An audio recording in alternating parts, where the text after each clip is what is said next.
বিশ্বজুড়ে আবারও বড় পরিসরে কর্মী ছাঁটাইয়ের সিদ্ধান্ত নিয়েছে অ্যামাজন। চলমান পুনর্গঠন পরিকল্পনার অংশ হিসেবে প্রতিষ্ঠানটি আরও 16,000 কর্মী ছাঁটাই করবে বলে জানানো হয়েছে।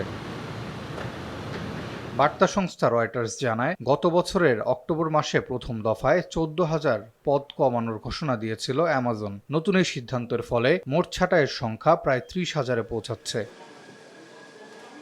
বুধবার অ্যামাজনের সিনিয়র ভাইস প্রেসিডেন্ট বেথ গ্যালেটি এক বিবৃতিতে বলেন, এই পদক্ষেপের মূল লক্ষ্য প্রতিষ্ঠানের সাংগঠনিক স্তর কমানো, দায়িত্ববোধ বাড়ানো এবং অপ্রয়োজনীয় আমলাতান্ত্রিক জটিলতা দূর করা। এতে করে সিদ্ধান্ত গ্রহণ ও উদ্ভাবনের গতি আরও বাড়বে বলে আশা করছে প্রতিষ্ঠানটি।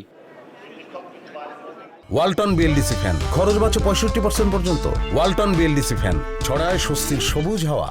অ্যামাজনের ভাষ্য অনুযায়ী কোভিড-19 মহামারীর সময় অনলাইন কেনাকাটার চাহিদা হঠাৎ বেড়ে যাওয়ায় তারা ব্যাপক হারে কর্মী নিয়োগ করেছিল। তবে সাম্প্রতিক সময়ে কৃত্রিম বুদ্ধিমত্তা বা এআই এর ব্যবহার বাড়ায় অনেক কাজ স্বয়ংক্রিয় হয়ে পড়ছে, যার প্রভাব পড়ছে কর্পোরেট চাকরিতে।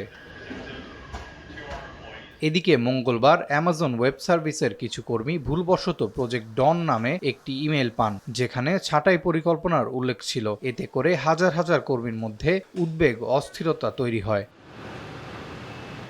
ছাঁটাইয়ের সম্ভাব্য প্রভাব পড়তে পারে অ্যালেক্সা, প্রাইম ভিডিও, ডিভাইস, বিজ্ঞাপন, লাস্ট মাইল ডেলিভারি, কিন্ডল এবং সাপ্লাই চেইন অপটিমাইজেশন ইউনিটে। তবে কোন বিভাগ বা অঞ্চলে কতজন কর্মী ছাঁটাই হবেন সে বিষয়ে বিস্তারিত জানায়নি অ্যামাজন।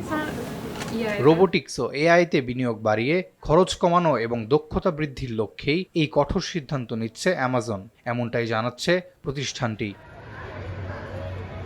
আরাফাত ইয়াসার, RTV।